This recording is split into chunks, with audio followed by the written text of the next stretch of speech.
There's dramatic new reporting about a clash between the president and his Secretary of Defense.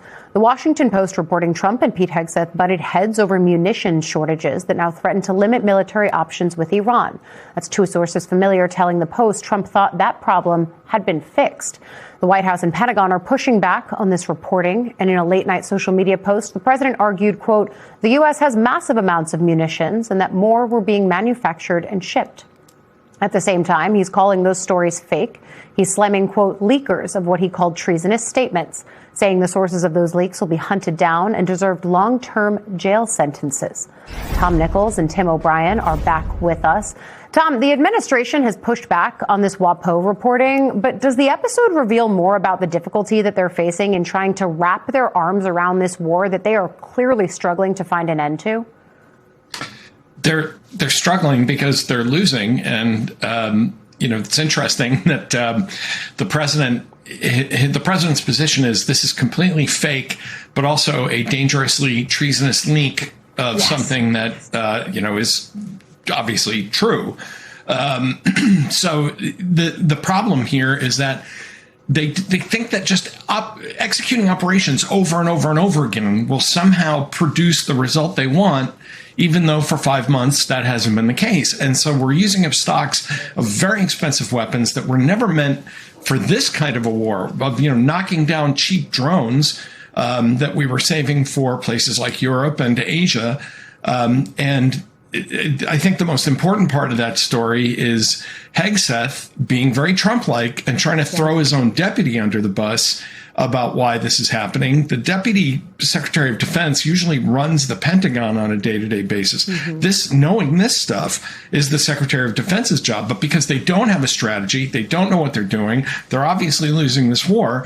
The infighting has begun, and the bickering is now going to spill out into the public, as sometimes happens in cases like this. Yeah, because it's not just the fact that there might be a munitions shortage, which frankly is not a secret, has been talked about on the Hill, has been true since the early part of sending aid to Ukraine. It's been an active conversation in military circles, but then also during testimonies on the Hill from relevant cabinet officials over the course of the last few years, including Hegseth in recent months. But it's the other issue of the fact that Hegseth may have misled the president, and that might be why he's casting blame on his deputy. But Tim, I'm wondering if this just shifts the spotlight onto Hegseth, because there have been moments where people on the Hill have been clear, Tom Tillis included, that say, I regret my vote to confirm him for various reasons. But he has also been one of the people who has continued driving home the same points about continued aggression in Iran and somehow that bringing different results, just like Trump. And I'm wondering if this administration starts looking for someone to eventually throw under the bus. Does it end up being Hegseth? Of course, that's a possibility. Of course, it's exactly what Trump is thinking, because two things are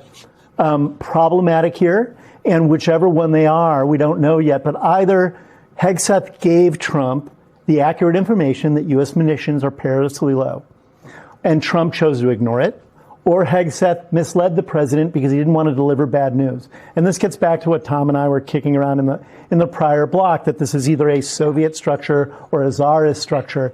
But the reality is people in Trump's inner circle are telling him what he wants to hear or are misleading him.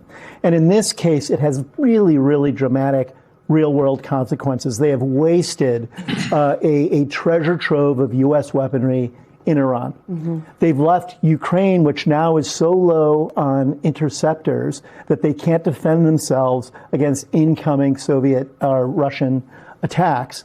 They've moved the THAAD missile system from Korea into the Middle East, and that leaves our allies in East Asia exposed to Chinese aggressions.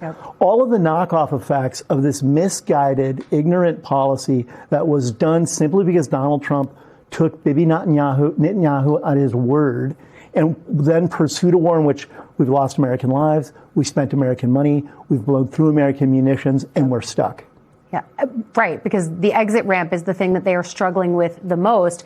And the other person who initially was one of the voices saying, hey, we might not want to do this for a whole number of reasons, including the fact that one of the central tenets of being America first, as Trump campaigned on it, was not beginning new foreign entanglements or wars. And that's exactly where they are right now. I'm talking, of course, about Vice President Vance, who has been the face of talks with Iran, and the president, and who President Trump has said, joking, maybe not, that he'll blame Vance if there isn't a good deal.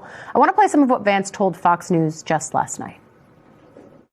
You have people who will attack what the president of the United States has said, but they don't want to use his name because they know that the president of the United States is too big a fish for them. So they'll come after me or they'll come after somebody else in the administration. That's my job, Laura. And if the worst thing that happens over the next couple of years is that I take some flack for the president in order to make his administration more successful, I think he'll be happy about that.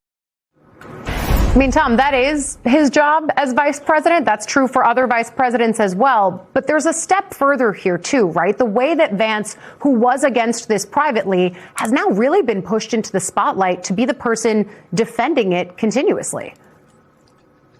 Well, two things. One is, there isn't anybody in Trump's orbit who hasn't had to mortgage their soul for pennies on the dollar at this point, no matter what they may have believed or said or once claimed to believe. They've had to put it all on the altar of Donald Trump's ego. But the other part of this is, it's the vice president's job to take heat. A trade deal goes bad, inflation goes up. Normally, you don't want to see the president and the vice president that far apart during a war. You didn't want to see, George W. Bush turning to Dick Cheney and saying, well, if it goes wrong, I'm going to blame him.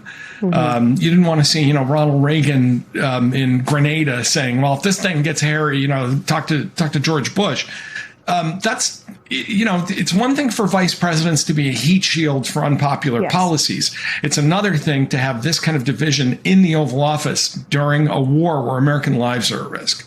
I think that's a great point. And then you layer on top of it the idea that for Vance, this is something he will have to carry with him for whatever his future aspirations are, including but not limited to potentially being president. And he's trying to keep both of those doors open at the same time. Sure. He clearly wants to run. Mm-hmm. He clearly knows he can't alienate Trump because Trump will get him savage during the primaries, even if he can make it to the general election, which he probably can't without Trump's support in 2028. But precisely what Tom was saying, this is a ecosystem populated by zombies who've given up their independence and their own ethical compasses to basically serve Trump. At a point where the Iran war, politically speaking, nothing to say of the economic and treasure cost, right? The number of human lives that have been lost. But politically, a very unpopular thing. The thing Republican strategists continue saying to me is the thing they are the most worried about as the midterm elections get closer. Tom Nichols, I want to thank you for spending some time with us this afternoon. Joining us now, MS Now senior national security reporter David Rohde, former assistant special agent in charge at the FBI, and MS Now national security and intelligence analyst Michael Feinberg, and senior fellow for Middle East and Africa studies at the Council on Foreign Relations, Stephen Cook, and host of the Independent Americans podcast and founder and CEO of Independent Veterans of America, Paul Rieckhoff. Paul always has to sit next to me. That's just how this goes. David, I'll start with you. Let's take the first part of President Trump's post. He's claiming that we have massive amounts of munitions and more are being manufactured. We've seen Reuters report that the U.S. has indeed signed a more than $3 billion deal with major weapons manufacturers to ramp up production of the Patriot and the THAAD interceptor parts. Where's the truth here, though? Where does our defensive weapons cache currently stand? It's depleted. It's not empty, but it's depleted. And it takes time for these kind of missiles to be made, the Patriots in particular.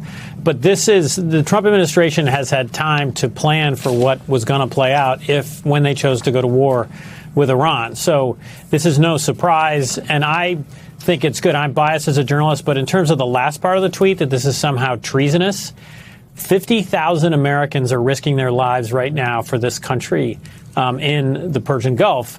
If they do not have the weapons they need to defend themselves, it's our job as journalists, if we have credible sources, to report that. And so it's astonishing to me that the President of the United States is saying whoever leaked this is guilty of treason and that they should be hunted down and get a long jail sentence. These service members deserve proper weapons. To David's point, Paul, hunted down the sources of this? How can you hunt down, quote unquote, leakers or sources if you're not really denying the underpinning of what they've leaked? Bingo. Yeah. I mean, if what they're saying is false, why is he trying to hunt them down? I think the bigger picture here is that the world is sick of Hegseth and his crap. And the country is sick of his crap, and the military is sick of his crap. And I think Trump's starting to get sick of his crap and his misstatements, his false truths, his lies, and his inability to report accurately what's happening on the ground and to include our stockpiles. So I think Pete Hegseth has always been on stable footing, supposedly, and they keep reiterating that, which means he may be soon seeing the underside of a bus pretty soon. This is not going well. And Trump is not good at taking responsibility for himself. Hegseth did not take responsibility himself. He blamed a subordinate, which is the failure of leadership again. But someone's going to have to be held accountable here, and Trump usually looks for a scapegoat. Michael, if sources close to the president were privy to those discussions at Camp David and they're expressing these concerns about the depletion of our stockpile to the media, as David says, what does that signal to you? It signals a few things to me, and I want to be clear. I was a national security investigator for most of my lifetime. I probably have a different opinion on how media leaks should be investigated than many of the members of this panel. Well, I mean, in general, I think there is a national security interest in protecting certain secret information from public if that information could be used by our adversaries against us. But in this case, my main takeaway is something totally different. And my main takeaway is that if an administration as riddled with ideological loyalists as this one is still leaking, that tells us that the situation is probably far more alarming than we actually realize. The difference between Trump 2 and Trump 1 is that there are no grown-ups this time who are taking their jobs out of a sense of obligation to be the adult in the room. Everybody knows what working for Trump is like at this point. And so the people who are going to work with him are not doing so out of a sense of patriotism or noblesse oblige or public service. They're doing it because they idolize the person who has become the personalist incarnation of the Republican Party. So if they're willing to leak what is going on behind closed doors, that really tells you something has gone off the rails.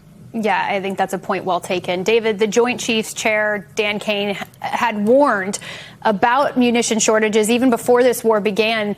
According to the Washington Post, were those warnings essentially ignored? How serious were they back then, and compare it to now? Yeah, the shortage of these munitions and how much they cost has been known for months, if not years. Right when the war started, we were reporting also on these warnings from Kane. So, again, this goes back to the president and also Secretary Hegseth. They, when you decide to go launch a major war like this, you have to consider worst case scenarios. And there's no question that what has happened is by far the worst case scenario and something the White House didn't anticipate. But it's their job to anticipate it. So they used huge amounts of weapons and different kinds of advanced bombs in the first days of the war. There were thousands of them dropped. And now they have a problem. But this is called planning. This is called competence. And they did not think through the worst case scenario. They appear to have been, just overconfident. And now, again, service members are now paying the price for poor planning.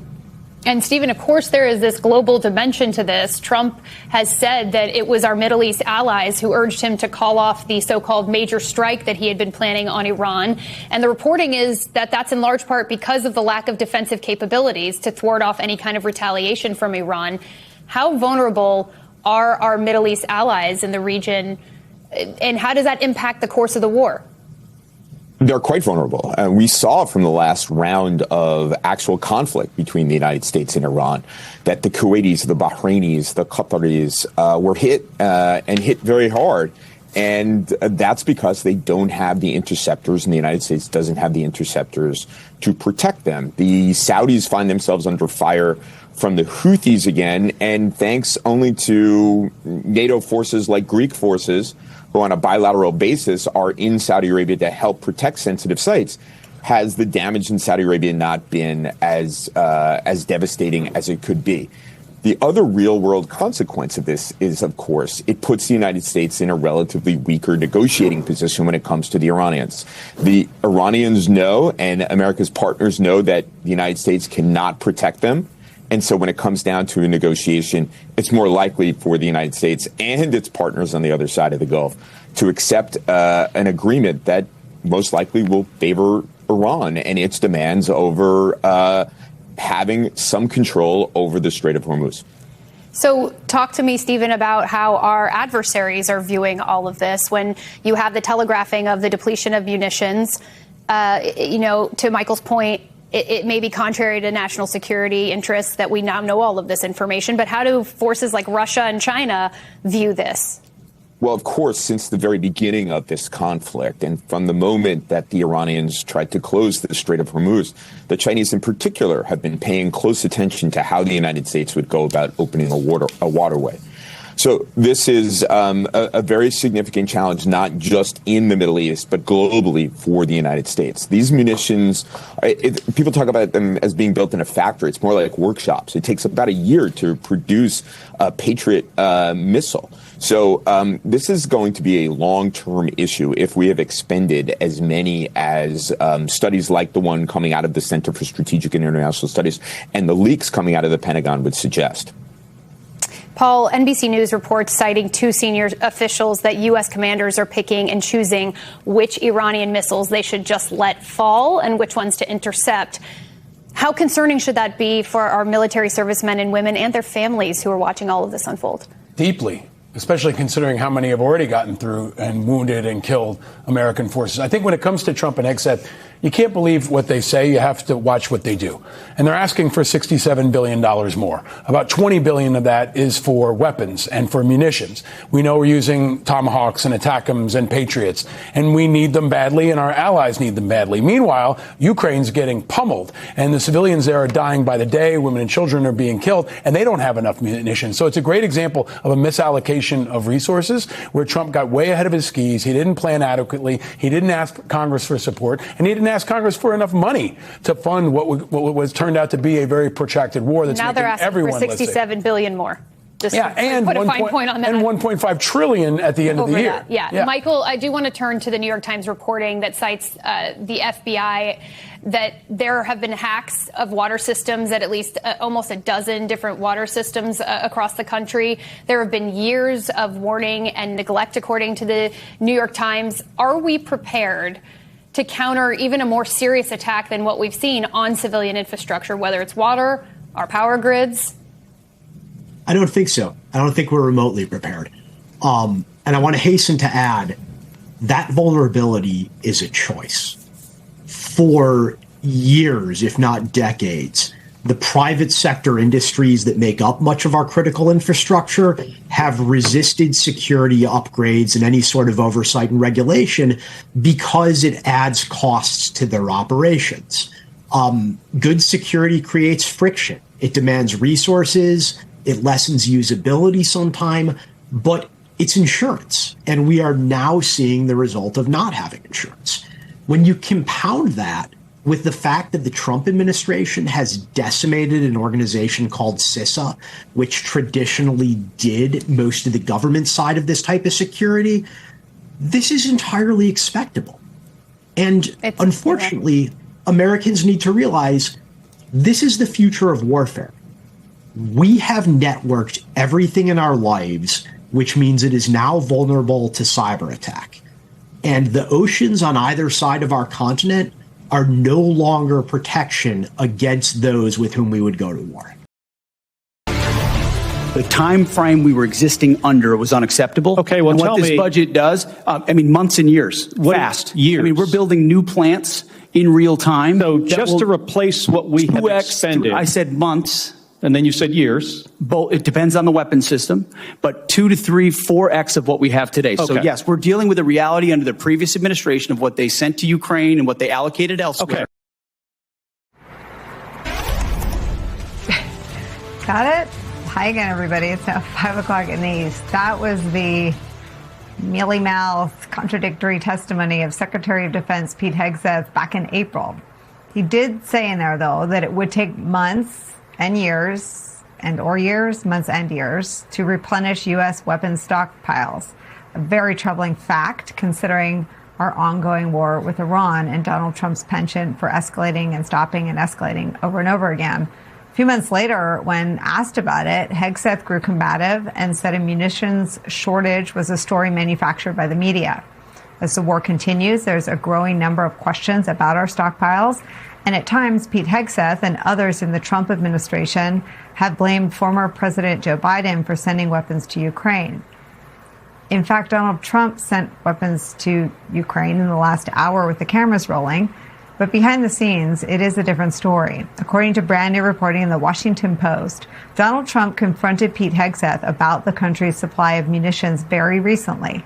From that report, quote, Trump's frustration over the Iran war boiled over at Camp David last week, where he demanded answers from Defense Secretary Pete Hegseth on why he had apparently been misled on extreme munitions shortages that now threaten to limit military options with Iran. That is according to two people familiar with that exchange. Quote, the encounter took place on the sidelines of his cabinet meeting at Camp David on Friday, where Trump vented at Hegseth that he thought the munitions issue, quote, had been fixed, according to both people familiar with the conversation who spoke anonymously due to fear of retaliation.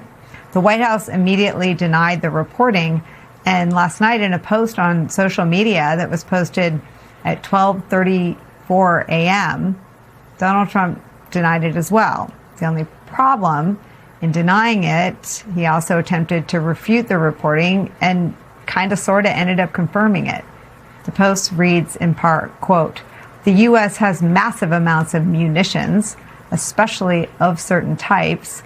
Additionally, large amounts are being manufactured and shipped to the U.S. as needed. The leakers of these treasonous statements are being hunted down.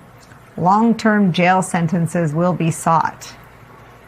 The funny thing is, if any of this is funny, if you're going to prosecute someone for a leak, that generally means the information that is in the paper is so true that it's dangerous, because lies are not punishable with jail time.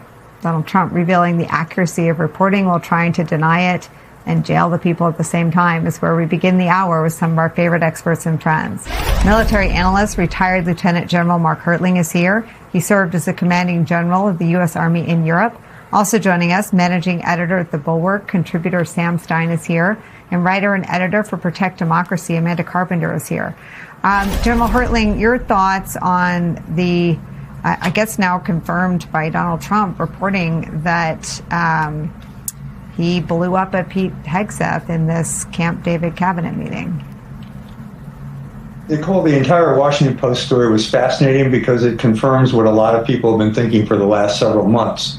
I mean, Pete Hegseth, Secretary Hegseth, has stood before not only Congress, but the American people on multiple occasions and talked about how the U.S. military has conducted 14,000 strikes against Iran. Now, those strikes come from somewhere. And we also have heard Mr. Netanyahu talking about that Israel has intercepted over 1,400 either drones or missiles coming toward Israel, which means there are a lot more drones and missiles going to places like Jordan and UAE and Qatar. And when you have drones and missiles going into different countries, you intercept them with very expensive weapon systems like the Patriot and the THAAD interceptors. Those are two very expensive missiles. The Patriot cost about $5 million per missile. The THAAD cost about $12 million per missile. Additionally, if you're conducting 14,000 strikes, as Mr. Hegseth has said, you're usually using Army ATACMS missiles with 300-mile range, and also the PrSM missiles, which the Army has, over 300 miles range, along with the aircraft. Those are very expensive missiles as well. Both of them over $2 million apiece.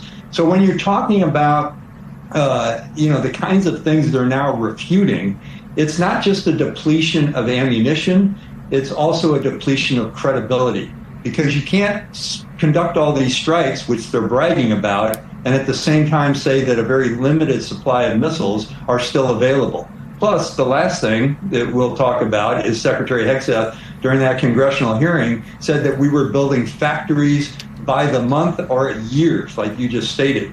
But the problem is with that, it takes a long time to build factories, and it takes an even longer time to build these very precise weapon systems that come out of the factories. So you can't just fix it, as the president said when he allegedly asked Mr. Hegseth about this. It's not something that can be recovered. This is a long-term problem, and the military has been facing it. And we've also heard, I'll just add one more thing, a combatant commander in the Pacific region saying he was concerned about being able to execute his contingency plans because they were moving things like THAAD launchers from Korea, but also the missiles to the Middle East from his area of operation. So I'm just using battlefield math and battlefield common sense in terms of some of these weapon systems, and the stories don't add up. Well, I want to, not that it's my job to bolster the Washington Post reporting, but it's not the first time we heard about the limited supply of munitions. I want to just share some reporting from February, also in the Washington Post. Trump's top general foresees acute risks in an attack on Iran. Quote, General Dan Kane, chairman of the Joint Chiefs of Staff, expressed his concerns at a White House meeting last week with Trump and his top aides, these people said, cautioning that any major operation against Iran will face challenges because the U.S. munitions stockpile has been significantly depleted by Washington's ongoing defense of Israel and support for Ukraine. Kane's remarks at the White House meeting have not been previously reported. That's from February. So this starts, General Hertling, with the top general's concern about limited supply, and then runs a course of Trump's erratic announced escalations, seemingly not attached to a military or diplomatic strategy for winning the war in Iran. What do you think has happened since February when there was already concern? And just explain a little bit more why the widening of the war and Iran's penchant for striking our allies in the region means that we have to spread more of these interceptors and munitions to our allies to protect them as well. Yeah, we've put air defense systems in countries like Jordan, Oman, Qatar, UAE, Kuwait, Egypt, Saudi Arabia. So each one of them has a system, either the THAAD or the Patriot, which the military classifies as high demand, low density, which means everybody wants one, but there's not enough to go around. You know, the 4 soldiers that were killed in Jordan last month were all a couple of weeks ago, were all air defenders. 2 of them, the 2 males, were from Fort Bragg, North Carolina. The 2 females were from Ansbach, Germany. That tells me that they're moving air defense systems away from other locations where they normally are to protect these allied nations. And when you protect them, you're shooting rockets against drones and cruise missiles that are coming in. The last thing I'll say, Nicole, that's important, you just brought up back in February, this was mentioned. That's the first time a lot of people understood it, but I've been watching it for a lot longer than that and been concerned about it. I had an honor to be a member of the Joint Staff as a principal for 2 years. On the Joint Staff, there's also someone who counts missiles and how many they're going at, a 3-star general, the J4, a J8 who talks about acquisitions, the J3 that looks at operations, and the J5 that looks at strategic resourcing. All 3-star generals, all reporting directly to the chairman of the Joint Chiefs, who tells the Secretary of Defense and the President what's going on. If that wasn't happening back then, it's either the fault of General Kane or the fact that Secretary Hegseth did not understand what was happening and didn't tell the president, or the fact that the president wasn't listening. So there may be multiple failures in the whole supply chain. And I'll just say one more thing, that logistics determines the art of the possible in warfare. When you don't have the logistics, when you don't have the ammunition, you can't do the things that you want to do. When it comes to the war with Iran, we've gotten plenty of rosy proclamations, finger-pointing, and flat-out lies from the Trump administration. But folks, these past few days have really been something else. On Tuesday, Reuters published this headline: U.S. has used virtually all of its long-range precision missiles during Iran war. Now, publicly, the Trump administration has tried to downplay it, but privately, they're saying something else. The Washington Post reports that last Friday, Trump demanded answers from Defense Secretary Pete Hegseth about why he had apparently been misled about extreme munitions shortages. And Hegseth, the testosterone-touting man that he is, defended himself by doing what we've seen him do before: blame someone else.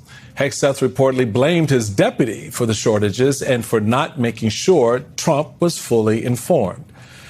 Now, today, Trump insists that there's no problem at all, no munitions issue at all, no beef with Hegseth at all. But despite all of that, nothing to see here, all of that, there's nothing going on. Today, the Wall Street Journal is reporting that Trump has ordered new investigations into the disclosures of the Pentagon's munitions stockpile.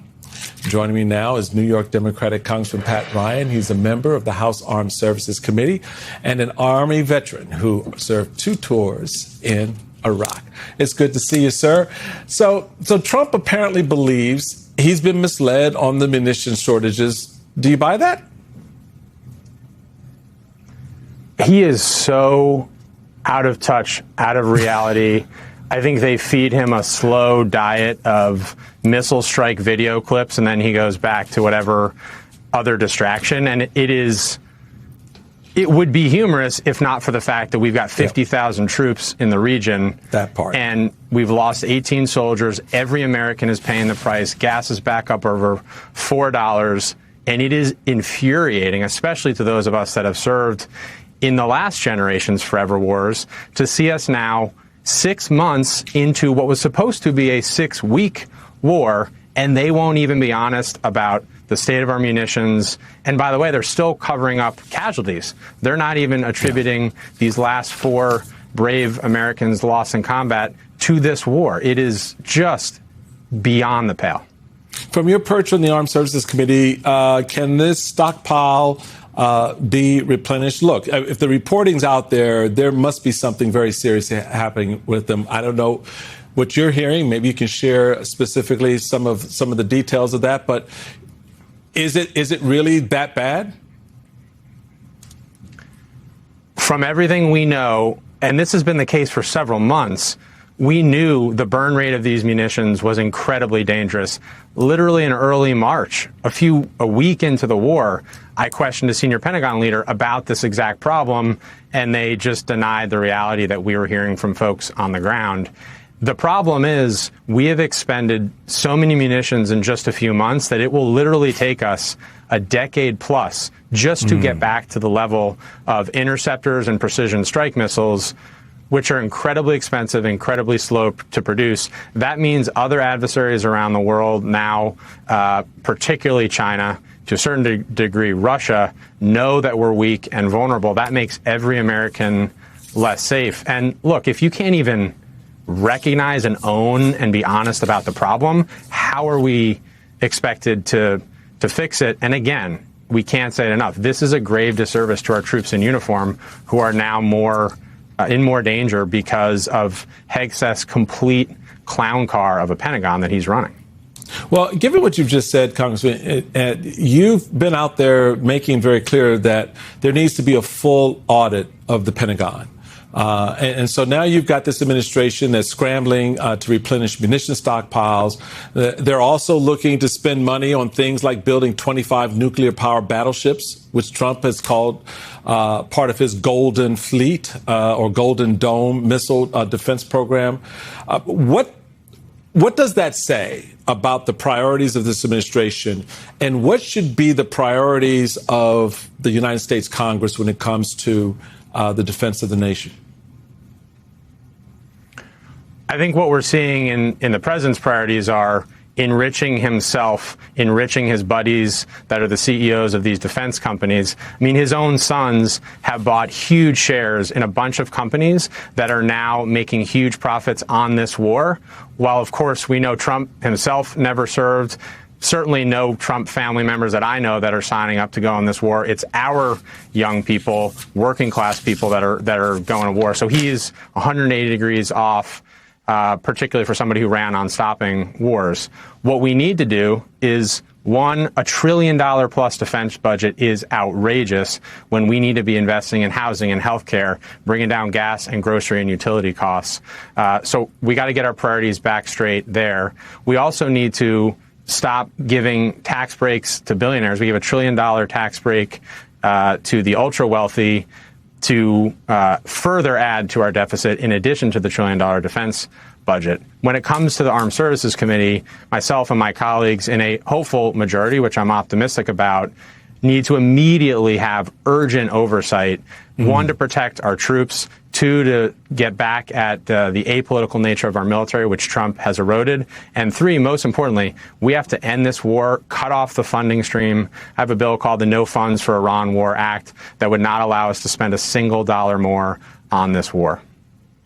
All right. There is Congressman Pat Ryan. Thank you so much, sir. Appreciate you. Folks, we'll be right back. Thanks for having me. New tonight, MS Now has confirmed that Oman and Iran have come to an agreement, at least on the framework of a deal to reopen the Strait of Hormuz. That's according to two Middle East diplomats with knowledge of the negotiations. Now, folks, I say framework of a deal because those sources did not tell us specific details of the temporary deal. They also did not share what issues have yet to be resolved. An Iranian government official linked to the deal told MS Now, quote, it will establish new shipping routes by allowing commercial vessels to enter the Persian Gulf through an Iranian-controlled route and exit through a route controlled by Oman. The agreement, according to the Iranian official, does not include the collection of tolls from commercial shipping vessels seeking safe passage through the waterway, which Iran has previously sought. The proposal is a, quote, temporary agreement that would lay the foundation for Washington and Tehran to call a new ceasefire and resume the nuclear negotiations that began in mid-June, but collapsed after retaliatory strikes by both sides across the region. This comes after Donald Trump spent the day lashing out at the Washington Post for their reporting. Listen to this. They detailed a confrontation between Donald Trump and his Defense Secretary Pete Hegseth at Camp David just last week. The blow-up was reportedly over the dwindling state of U.S. weapons stockpiles and its impact on Trump's war in Iran. The White House press secretary has denied the Washington Post's reporting. No shocker there. In an overnight social media post, Trump wrote, quote, the U.S. has massive amounts of munitions. Munitions is in quotes for some reason. They're not sure why. And that the leakers of these treasonous statements are being hunted down. Long-term jail sentences will be sought. Exclamation point, of course. Then this afternoon, another rambling social media post, Donald Trump accused the Washington Post and others of, quote, spreading false and completely unfounded rumors and called the Washington Post treasonous. So which one is it? Were there leakers or was the reporting false? It's worth considering that Donald Trump's fury over this may just be the tale. His fury may also be coming from the fact that on day 160 of his war in Iran, it is still unclear exactly where this is all going and will end. And it seems that Iran knows that. The current political calendar here in our country is in their favor. According to the Wall Street Journal, Iran's leadership has made a high-stakes calculation in its showdown with President Trump. Maintaining control over the Strait of Hormuz is a non-negotiable red line. With gasoline prices and inflation elevated, Tehran believes Trump will ultimately accept its terms ahead of fast-approaching midterm elections that could determine the future of his presidency. The short version, that political pressure is real. Let's listen to what those Trump voters in Ohio told MS Now's Alex Tabbitt earlier this week. Do you see this war benefiting the United States of America or your life in any way? No. No, I don't. Do you see any way in which this war is benefiting your life? Nope. I don't. I really don't. No. I don't know what they're fighting over in the first place, you know? Our next guest, Tom Nichols, recently wrote in The Atlantic about Donald Trump's complete inability to navigate the seemingly unnecessary war that he started. Quote, many Americans and much of the rest of the world have become inured to Donald Trump's strange rants when he shouts about sharks, when he drones on about his brilliant uncle, when he casually ponders violating the Constitution. His supporters try to dress his statements up as some kind of strategy. The war in Iran, however, has shown that Trump's inability to perceive reality has become truly dangerous. He led the United States into a disastrous conflict because he thought his gut was smarter than the advisors who warned him that deposing Iran's regime was unlikely. He continues to mislead the American people and perhaps himself about America's strategic defeat at the hands of one of its worst enemies. The world economy and the balance of power have been changed, perhaps for many decades to come.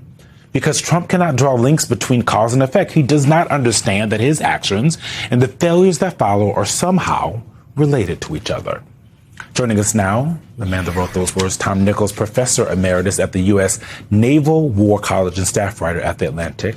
First off, sir, what is your reaction to the news tonight that Iran and Oman have reached an agreement to temporarily open the Strait of Hormuz?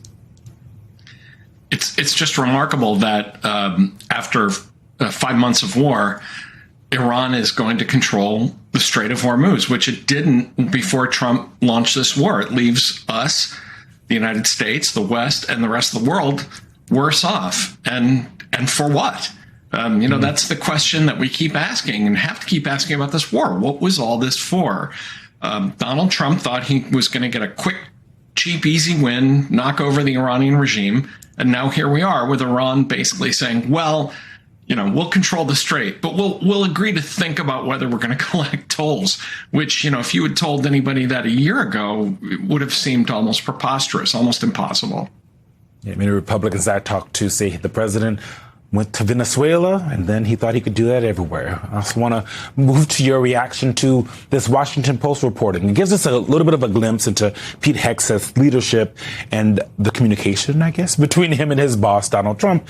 In this case, on the depletion of American missiles, a really important piece of reporting there.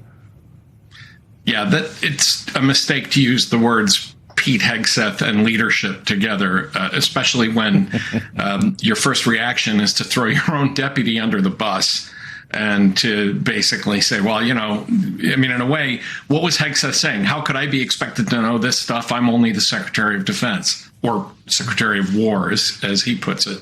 Mm-hmm. It's also, as you pointed out in your earlier reporting, Eugene, that, which is it? Is the president going to pursue people for revealing, dire information, or is the whole thing false? And I think that the anger that you're seeing from the White House and the Pentagon about this says that the reporting is accurate. And I would just tell people, you don't need access to classified, deep secrets to figure this out. There are people all over the world who keep track of how many missiles the United States buys, how many it stockpiles, and how many it fires. You can do a lot of this reckoning and calculation from open sources. And I think what you're seeing is that the Post and other outlets are confirming what other people around the world are seeing. And it just shows what a reckless and stupid war this was to just blunder in without a plan or a strategy. Something that President Trump was reportedly warned about, too, from his leads there. In your piece for The Atlantic, you wrote about how Donald Trump continues to mislead the American people when it comes to Iran. But is his staff misleading him? Why does he seem confused about these things? Or are they equally delusional about this war in Iran? I think you have two things going on. One is that his staff is terrified of him. And so when he gets wrapped up in this kind of delusional stuff about, we're winning, right? And they show him all this B-roll footage of stuff blowing up. It's everybody around him says, yes, sir, absolutely. You bet, winning. But I also think he knows, and that a lot of what he's saying is just lying. I mean, how many times? I think we're up to something like 40 separate times the president has said, we're on the verge of a deal. Deal's imminent. They want a deal. They're going to make a deal tomorrow. He knows that's not true. He knows it. The people around him know it. Every time the president says we're winning, there are so many lies and misstatements and misleading things the president has said. He has to know. But there's also the problem that Trump does try to kind of manifest reality and wish things into being just by saying them out loud. So I think it's a combination of both, to be honest. Yes, like wishful thinking and war don't have anything to do with each other. Tom Nichols, thank you very much for joining us this evening. Thank you.